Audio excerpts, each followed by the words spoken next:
Hello, everyone. Welcome to another episode of 50 Shades of Over 50. Now, I have an amazing guest.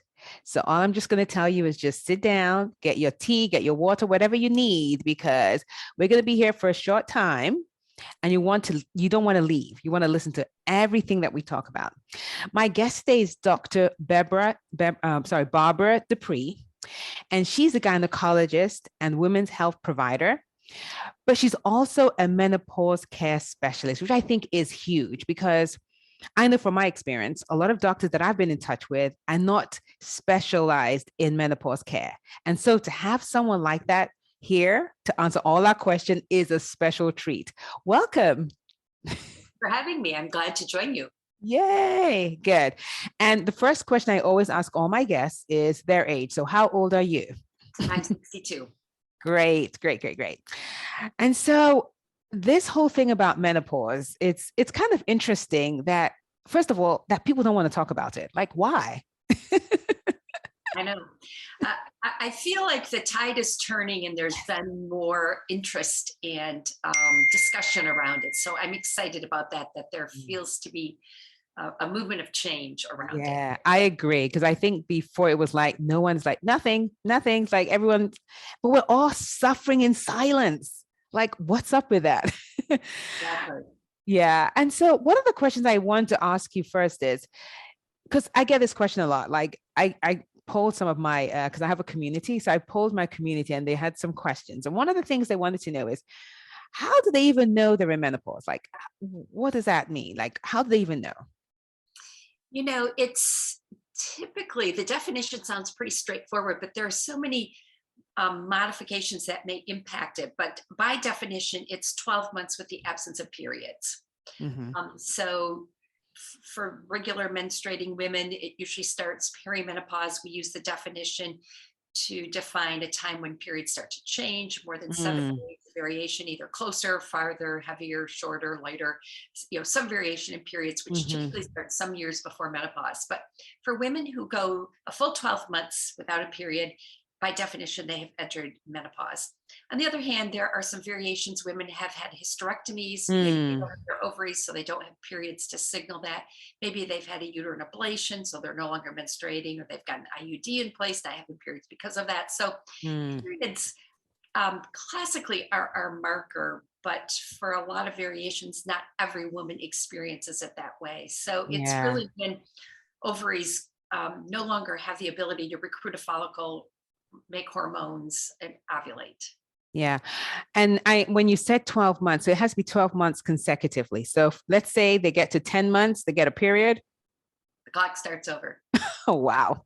Wow. Wow. I mean, we don't choose to treat symptoms based on having met that definition. So if you're in my Mm, practice and your last period was 7 months ago and you're not sleeping and you're having painful intercourse, and we don't make you wait 5 more months to kind of meet mm, that calendar mark, but by our strict definition, that's what's going on. So the reason that number has come up is what we know happens as women approach menopause. Their brain is engaging to try to get the ovaries to recruit another follicle and ovulate again. And obviously, that becomes increasingly difficult as our ovaries are aging and less able to.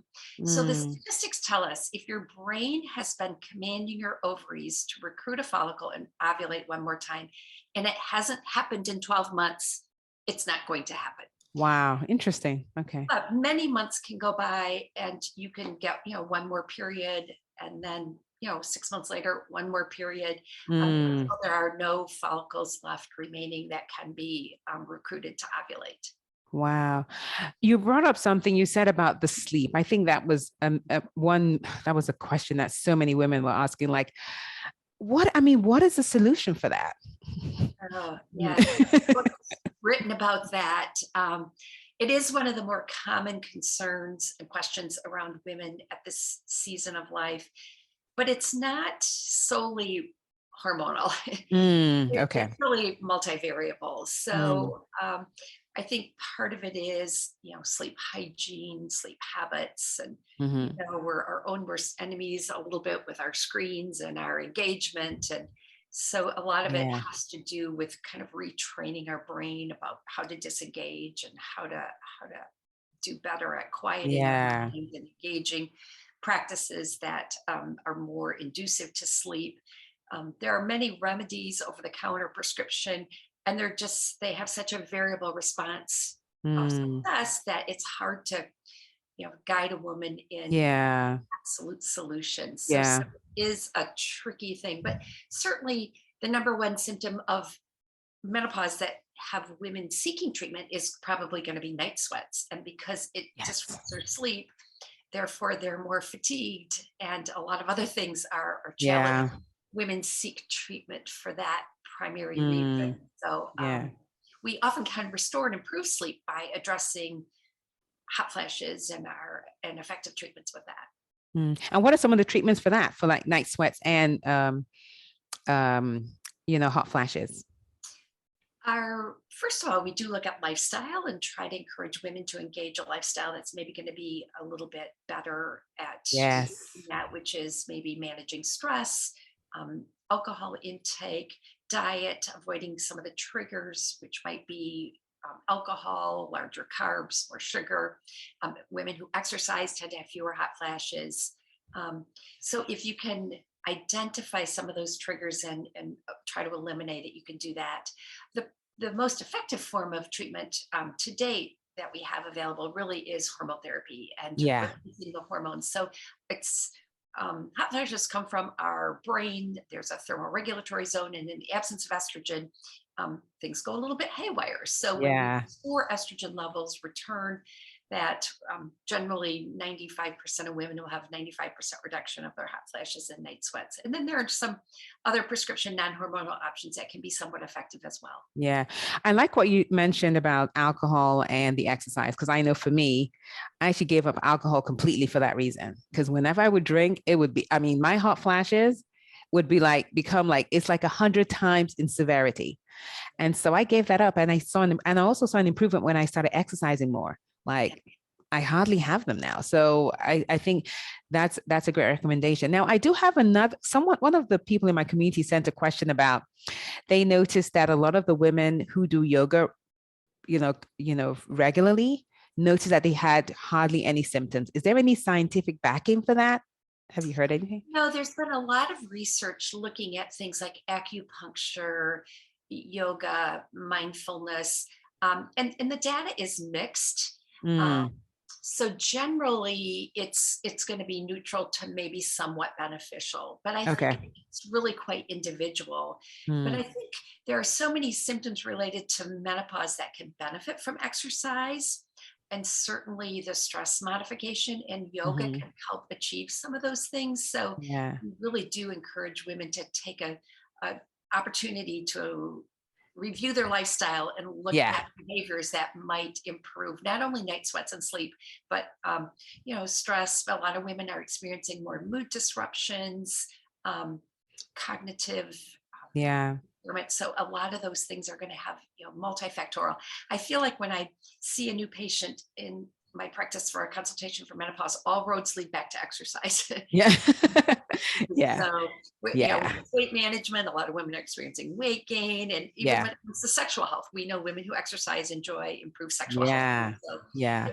it's a great opportunity to remind women to look at their lifestyle and carve out more time. Mostly we've been busy working moms, and we need to kind of refocus on self and Yeah.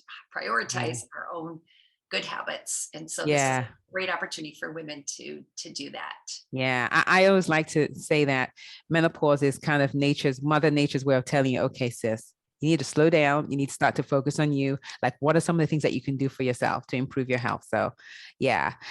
You talked about the HRT, and there are so many, like it's kind of divided on that. So, what are your thoughts in terms of, is that like first resort, or do we look for natural options first, or what is your take? Well, it really depends on the symptomatology. Mm, So if it's joint pain, if it's painful intercourse, if it's sleep disruption, if it's night sweats, if it's mood disruption, if it's brain fog, all roads lead back to hormones. And so that may in Mm, fact be the best therapy for women. And I mm, would say, your term, should we go to natural things? I would say hormones are natural. For 40 right. years, hormones were naturally occurring from your ovaries. So Okay.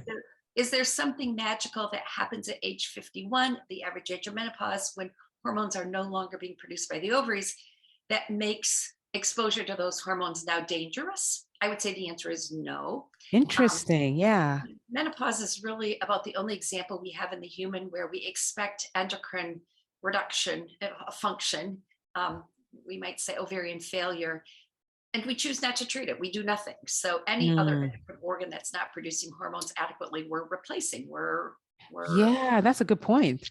and menopause, culturally, we've decided, while it's an absolutely natural, expected transition for 100% of women, generally we've opted to not address it. So I, Mm, I think as we now look at the long-term implications of being menopausal and living to our mid 80s or beyond, yes. what that means for bone health, cognitive health, sexual health, cardiovascular health. I think we're learning a lot of importance of continued hormone exposure to maybe Mm, enhance those areas of women's health. yeah, that's a good point though, because I think when we hear hormone replacement, we always think it's something artificial, but it isn't. So It doesn't have to be. There it are doesn't have a to. lot of Mhm. hormone options out there, and many of them are created exactly as your ovaries have Mm, made hormones, and they're indistinguishable. While they may, the source is not your ovaries, just like right. insulin, the source is not your pancreas, but we still Right. can replace insulin like your. Yeah. So I think it's really an individual discussion looking at women's goals, long-term goals, what her quality of life is at this time. When we initiate hormone therapy, it's typically not thinking we're going to be doing it for 30 years. It's usually Mhm. a transition time to help women adjust to the new changes. And over time, most menopausal symptoms will diminish, Mm, and the benefits of therapy will maybe not be present in a year or mm. a decade. Yeah. And one of the options is the pellets, right? That's one of the options for the hormone replacement therapy. Is that one of the options? It is out there, although it's not recognized as probably the best clinical option, just because we have so little ability to manage the absorption of it. Okay, so what's the best one then? What would you recommend? Um, my go-to tends to be transdermal, Okay. either patch spray gels. When estrogen is swallowed orally, it is metabolized Mm, in the liver, and it changes a couple of proteins, one being a thrombosis or blood clotting protein, and the other being a protein that binds up our testosterone. So it effectively reduces our natural circulating testosterone, which we don't really want to do in most mm, stage. Transdermal, it enters the bloodstream. You think about ovaries are making estrogen, it's being disseminated into your bloodstream, circulating throughout your body, and having its impact on your brain, your bones, your skin, your blood yeah. vessels. Well, transdermally, it does that same thing.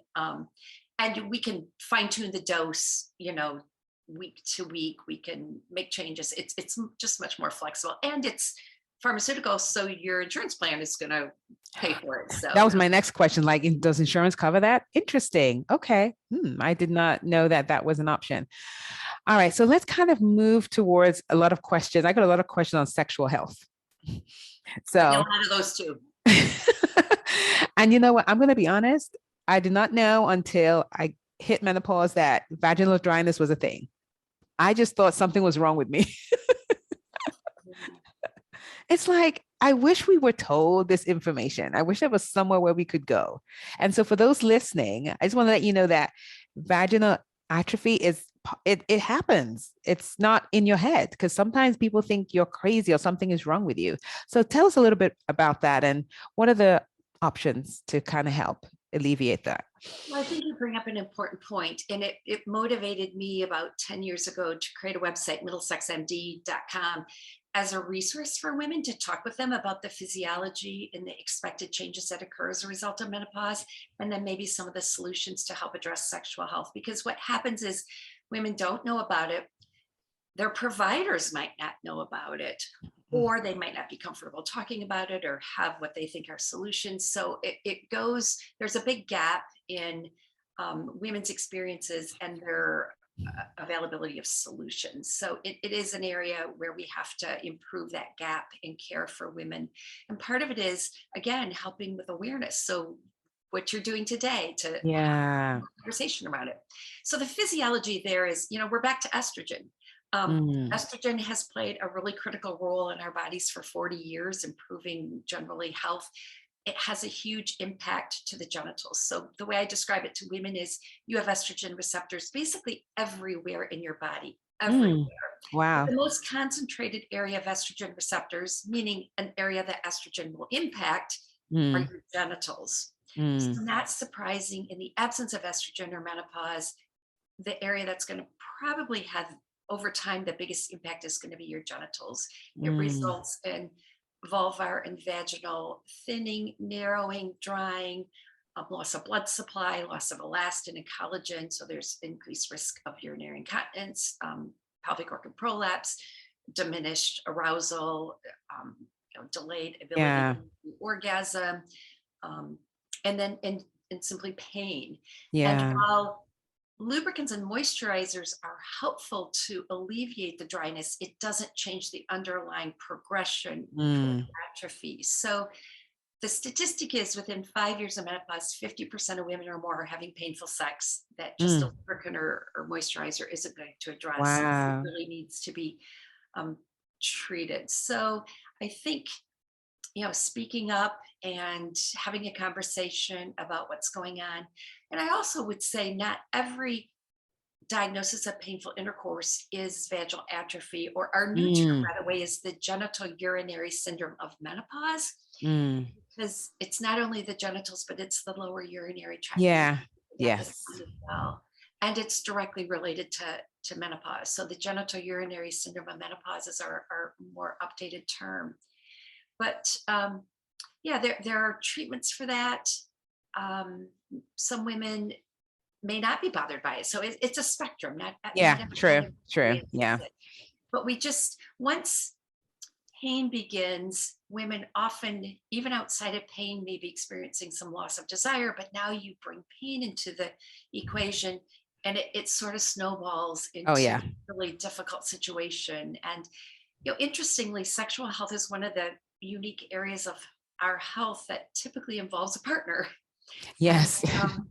so the satisfaction of your sexual health, oftentimes there's somebody else who's being Yeah. affected by that as well. So we Yeah. really want to try to maintain or restore that as much as possible, just for the Yeah. general health of the relationship. There was some interesting research done many years ago that looked at sexual health within a relationship. And Mm. when it's present and good and fulfilling, it adds what was felt to be 50 to 20% added value to a relationship. But when it's absent Mm. or struggling, or there's discord or stress around it, it's up to a 50 to 70% negative impact to a Oh, relationship. wow. That's high. And I really see that play out in my practice.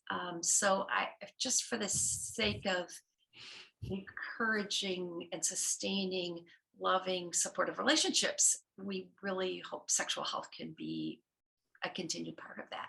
Yeah. And I think we just need to talk more about that because I think at this age, there's lots of things that we don't want to talk about. But I'm like, these are the things that we need to bring to the forefront because just like what you said, it's like it contributes to 50 to 52% of how satisfied or fulfilling your relationship is going to be. I mean, that's a big impact.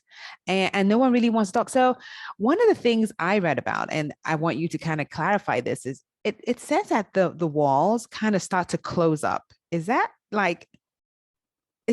true? That was kind of interesting to me. Yeah, let me use a fashion analogy that women can usually relate to. A healthy vagina is like a pleated skirt. It Hmm. has in what we would call rugations. Our clinical term is rugations, which are folds, and it Mhm. allows distensibility and elasticity and stretching. So with penetration, with sexual activity, there's accommodation and plenty of space, so to speak. Yeah. In absence of estrogen, or as women transition through menopause, or maybe it's radiation therapy or a side effect of chemotherapy for some Hmm. women that is impacting hormones, women lose those rugations. So it becomes a pencil skirt. And a Ooh, pencil skirt that's maybe a size too small. ooh, that sounds painful. And there's just no room for Ooh, stretchability, ooh, elasticity, accommodation. And therefore, so there's really narrowing, shortening, loss of elastin and collagen, again, drying, all of those things. Not, it's not hard to imagine why that might yeah, be yeah. disordered. Wow, interesting analogy. Oh yeah, that sounds. So what can we do? Use it. the, it's a Oh, cliche, but there is some truth to the use it or lose it, in that hmm, sexual function, the activity of sex, encourages blood supply, and the activity. It's like using a muscle. It becomes hmm. stronger with continued use. The vagina is happier when it's in continued use. So, Wow. and I think that poses a unique challenge. Many women at this age and stage of their lives are single, maybe not in a That was relationship, my that was what I was thinking too. I was like, okay, what happens then? and they're not even aware that these changes are going on, right? Because it's True. kind of quietly, off to the side, when we're not. For 40 years, we enjoyed vaginal health, and we didn't really even know that that's what we were enjoying until it Right. absence, or it begins to Yes. decline. So that's where one of the things I introduced on my website was the use of vibrators to Okay. sexual devices as a substitute or in Yeah. addition to. One of the analogies I'll say to women is, when you turn 40 and you lose your near vision, you don't stop reading, you get readers. Well, Mm. when you have more difficulty achieving an orgasm, the option is you can stop doing that, or you can use a device to help improve that. So, for single women, for coupled women, Yeah. something like a vibrator can be add more direct stimulation, which in turn improves the blood supply, all those things we talked about physiologically. But Yeah. what the typical scenario is, it's a little more dry and uncomfortable. I'm a little less interested. So 2 weeks goes by between intercourse. Now it's a little more uncomfortable the next time. So a month goes by. Well, Mm. you could see how progressively Yeah. you get into trouble. Yeah. But we also don't want women to engage in painful sex, because our pelvic floors are pretty smart and know how to defend and protect, so to speak. So women who continue to have sex in the presence of pain, oftentimes there can be some pelvic floor response to that, of contraction of the pelvic floor. We call it vaginismus, increased tone, which really adds another layer of discomfort. Oh wow. So it is Mm. important to try to address discomfort earlier than later. And again, Mm. not all pain is atrophy. There can be some vulvar skin conditions. There can be other things going on. So that's where a good pelvic exam is helpful as well. And with our new guidelines on pap smears, a lot of women are having regular pelvic exams. So it the diagnosis of anything pelvic related, whether it be painful intercourse or vulvar itching or irritation, really requires a good pelvic exam too, to make sure the right condition is being diagnosed and addressed. Yeah, because I remember someone asking about that, the itching. Like, is that part of it? And I'm glad you addressed that. Wow. It, Yeah, it that's can be, interesting. it Hmm. can be, but it can also be the sign of there are other vulvar chronic skin conditions that can itch too. So Mm. women get prescribed or try over the counter yeast treatments, Hmm. 4 times over the last 4 months, and none of them help because it's not a yeast infection. So again, Right. Yeah. just we want to nudge women to consider seeking evaluation for that. Yeah. Yeah. Now, there was something I read on your site, and tell me, I didn't really understand what it meant. What is the Mona Lisa? What's that? Yeah, Mona Lisa Touch is a laser. Hmm. Lasers have been around for many, many years, applied to many, many different applications in health. And the laser uses light energy. Specifically, we're talking to the vagina and the introitus. Hmm. Introitus is that about a 1 centimeter area between the vulva and the vagina that Hmm. has an abundance of nerve endings, and it's Okay. really hormonally sensitive. So the Mona Lisa Touch is a laser device that delivers this light energy to the vagina, doing a very calculated um, really a mini injury. That's how laser works, Okay. micro injury, so that the body's amazing healing properties of restoring blood supply, collagen, and elastin in the healing really heals in a improved state. So it can restore. So as a non-prescription, Hmm. non-hormonal form of treating vaginal atrophy and or Oh, urinary okay. incontinence, it's an alternative to that. Oh, okay. So that is oh wow, I did not know that. Okay, so that is kind of like an option. Um, and is that, I guess it depends in terms of whether it works. It's like some people see like, yes, it works. Some people are like it, You know, it differs. generally our therapies, even if I'm writing a prescription for women, I will say, 80 to 90% of women will get Mm, 80 to 90% improvement. It might okay. not be the perfect solution for you. There might be a reason to change products. But generally speaking, the treatment options we have for women are very effective. Again, assuming we have the proper diagnosis and are treating the proper condition. Mm. Now, is this one covered by insurance? It is outside of insurance. Okay. Okay. All right. Interesting. Okay. Wow. All right. So, ladies, you're listening here. We're giving you a lot of information that can help you as you kind of, in this area where, especially in the area of sexual health, because I don't think we talk enough about that. A lot of women are just dealing with the symptoms in silence, and it doesn't really have to be that way. There are options available, and on your site, do you have like the options for the vibrators and the different things, lubricants, all on your site? You have that. Perfect. Okay. We talked through lubricants and moisturizers and how they differ and how you might select, vibrators, pelvic floor exercise tools. We're losing muscle mass at this stage of life. We're losing muscle strength. That includes pelvic floor. Orgasm is really a contraction of pelvic floor muscles. So Mm, the pelvic floor muscles may impact that as well as sexual satisfaction. So, talking through some of the tools and techniques women can do to help maintain that. good. Okay. And so when they go to the site, they'll see the different, is it explained or yeah. Okay, perfect. That's great. Good. That's good to hear. Okay. Some other questions I had were like for some patients who are breast cancer patients, when it comes to HRT, are they candidates or does that have to be looked at individually? Like, how does that work? Yeah, not all breast cancers are the same diagnosis. There are different Mm, characteristics of breast cancer. I would say the majority of breast cancers have what we call estrogen and progesterone receptors present, which mean estrogen and progesterone may promote the growth of it. So, mm, generally speaking, that group of women has been advised to avoid hormone therapy. mm, Um, so we look to alternatives, again, depending what the symptoms are. If it's hot mm, flashes, there are a class of antidepressants that have been known to reduce hot flashes in a subset of women. That can be mm. tried at low doses.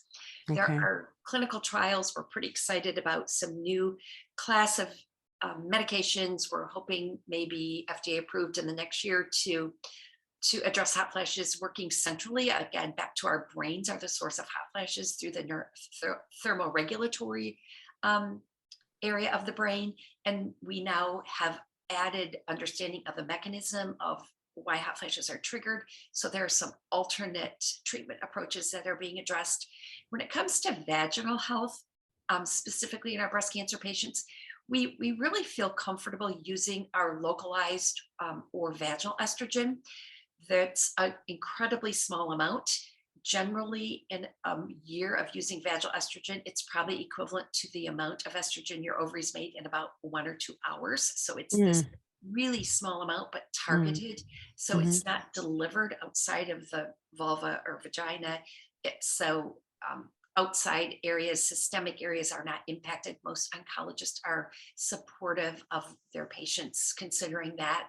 We have a couple of non-estrogen options that are Okay. prescription to treat vaginal atrophy, and that's where the Mona Lisa touch has been a somewhat Mm. popular treatment option as well for women to go outside of the prescription or hormonal therapy. Okay. Someone wrote in about coconut oil as a lubricant. What are your thoughts on that? You know, everything you can imagine has been tried as a vaginal lubricant. So if it works for you, that's great. Okay. Generally, oils, we recommend avoiding oils. Hmm. They can be a little bit occlusive. They can change the vaginal microbiome. Again, this is an area that generally for years we haven't had to think about, but in menopause, the bacterial milieu, the populations of bacteria that inhabit the vagina begin to change as a result of the hormonal changes. There's a pH change, and Hmm. oils can really exacerbate that and put some women at greater risk for recurring infections. Okay. So, but certainly some women can use that successfully. So, Yeah. um, yeah, Okay. there are a lot of nuances to this area. And generally speaking, the vagina and its tissues are very fragile and Mm, sensitive. So we want women to be somewhat cautious about, mm. what they apply there. And I think another area that's being explored is CBD. Um, Yes. I'm working with a company now. They have a lubricant that's got CBD in it, and I've had some favorable feedback from that. So, Mm.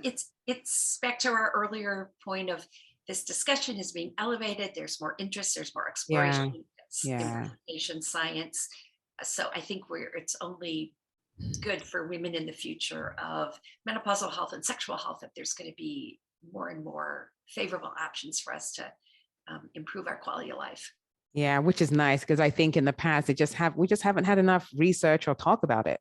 No, but And you're absolutely right. And when I look back, and even the women today who come in, sometimes the price they have paid of suffering when there really are what we would consider safe and effective treatment options, but there's still this cloud of fear and kind of misinformation has been widely disseminated. The terms, bioidentical and yes. natural have been misused, and it's really an area I think women are susceptible to seek alternatives that we really don't have very good data of it's that safety and Yeah, effectiveness that's either. true. So we want to caution women about just going down a rabbit hole in their attempt to avoid maybe safe and effective treatments. So Yeah. it's a complicated arena, and I think now with information so widely disseminated, while it can be helpful, it can also be more confusing for some women as well. And so I just want to put a plug in the North American Menopause Society, for which I'm a certified provider, evidence-based, up-to-date clinical evidence. There is a certification program of which, you have to have some level of expertise in menopausal medicine. They have menopause.org is their website, and you can find a provider. So Nice. hopefully finding somebody who's up to date in the conversation about treatment options for menopausal health. That's good. So I have another question for you. And I kind of know the answer, but you can tell me a little bit more about this. So in medical school, is menopause covered at all? I would say in medical school, it's covered nearly none.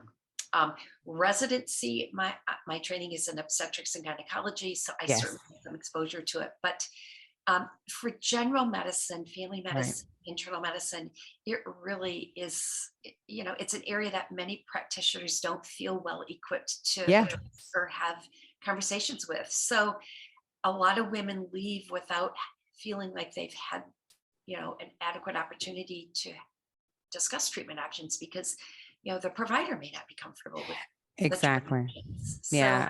it is an area that is a bit underserved, and there's a lot of interest and energy going in to trying to change that, but there's a lot of competition for what gets in front of people in their training years.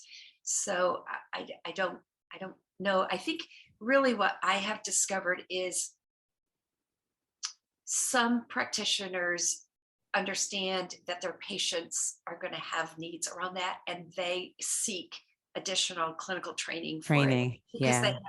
have, their own interest aligns with that as well. So I Mhm. think sometimes it means finding another provider that you're more comfortable with, um, but it can be a difficult journey. And I had a patient just last week. She said, you're the fourth person I've seen. I just haven't felt like anybody else has been willing. And how many people are willing to do that? Not many people Yeah, are gonna I was just take going to it. say I applaud her because you're right. Not everyone's ready to do that. Even when women feel that their symptoms are being dismissed, they're like, well, I'll just settle, you know? I know. So anyway, yeah, try to find somebody. Yeah, yeah. But you know what? Thank you so much for this discussion. I know it's going to help a lot of women because I know it's a topic that's talked about sometimes behind closed doors, sometimes hardly ever in the open. But I think discussing it like this is going to be helpful. And I'm going to put the name of your website up so that they can go there to find more information that they need and get the solution that they require so that they can, live a fulfilled life, because this part can affect you where it affects sometimes it can affect your daily life where it's just so debilitating that your daily life is affected. And you shouldn't have to do that because there is a solution out there. There is. Absolutely. And so, yeah, thanks to you for, again, spreading the message, elevating the conversation, reaching more Yeah. women, because Yeah. we all have our networks and we need to interconnect. And thanks for taking this opportunity to do that. Yeah. Thank you, Dr. Dupree. I really appreciate it. And thank you all for listening. I appreciate it. Take care, everyone. Bye. If you enjoyed listening to the show, you have to take a look at Flourish, my monthly online community for women in their 50s and beyond. We talk about the important issues affecting women in their 50s and over and provide tools and resources to help you live your best life. Join me by clicking the link Flourish Online Community in the About Me section below. I'd love to have you join me. See you there.